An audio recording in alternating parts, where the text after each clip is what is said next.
शहर की भीड़भाड़ से दूर पुराने मोहल्ले के एक नुक्कड़ पर एक छोटी सी दुकान है। इस दुकान का नाम है अमन जनरल स्टोर।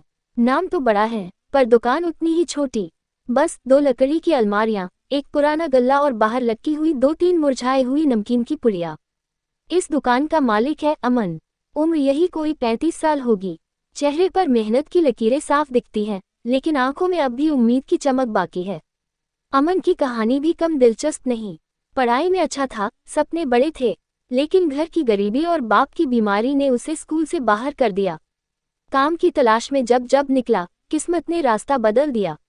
आखिरकार मोहल्ले की इस पुरानी दुकान को संभालने का जिम्मा उसी पर आ गया। रोज सुबह अमन साइकिल पर सामान लाता है, चाय पत्ती, बिस्कुट, साबुन, नमक, वही जो गरीब मोहल्ले के लोग खरीद सकते हैं। बड़ी बड़ी कंपनियों का सामान उसकी दुकान में नहीं टिकता, क्योंकि उसके ग्राहक भी उसकी ही तरह जद्दोजहद में जीते हैं। पर अजीब बात यह है कि अमन कभी उदास नहीं होता। उसके चेहरे पर वही पुरानी मुस्कान रहती है, चाहे जेब में पैसे हो या न हो। मोहल्ले के बच्चे उसकी दुकान से 5 रुपये की टॉफी लेने आते हैं, और अगर पैसे कम पड़ जाए तो अमन मना नहीं करता। बचे पैसे कल दे देना बेटा, बस इतना ही कहता है। एक दिन एक बुजुर्ग दादी आई, आंखों में पानी और हाथ में टूटी पोटली। उन्होंने धीरे से कहा, बेटा, घर में दवा के पैसे नहीं हैं, लेकिन पोते के लिए 2 बिस्कुट चाहिए। अमन ने बिना कुछ बोले 2 पैकेट बिस्कुट निकालकर दादी को थमा दिए और एक गिलास पानी भी।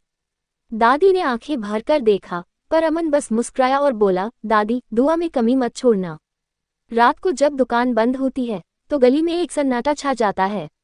अमन अकेले बैठकर दिन भर की हिसाब किताब करता है। आमदनी कम, खर्चा ज्यादा, पर सपनों का खाता हमेशा भरा रहता है। उसका सपना बड़ा है, एक दिन वो अपनी दुकान को सुपरमार्केट में बदलना चाहता है। पर तब तक वो छोटे छोटे सपनों से ही खुश है, जैसे किसी बच्चे का पेट भरना, किसी बुजुर्ग की मदद करना और खुद की ईमानदारी से समझौता न करना। हर रविवार अमन अपनी दुकान के कोने में बैठकर पुराने अखबारों में छपे बिजनेस के किस्से पढ़ता है। किसी दिन वो भी अपनी कहानी किसी अखबार में पढ़ना चाहता है। अमन, एक जनरल स्टोर से लेकर सुपरमार्केट तक का सफर। लेकिन उसे मालूम है ये सफर आसान नहीं। फिर भी हर सुबह वो उठता है, दुकान खोलता है, वही टूटी कुर्सी पर बैठता है और ग्राहकों का इंतजार करता है। उसकी मुस्कान, उसकी ईमानदारी और उसका सपना ही उसकी असली पूंजी है।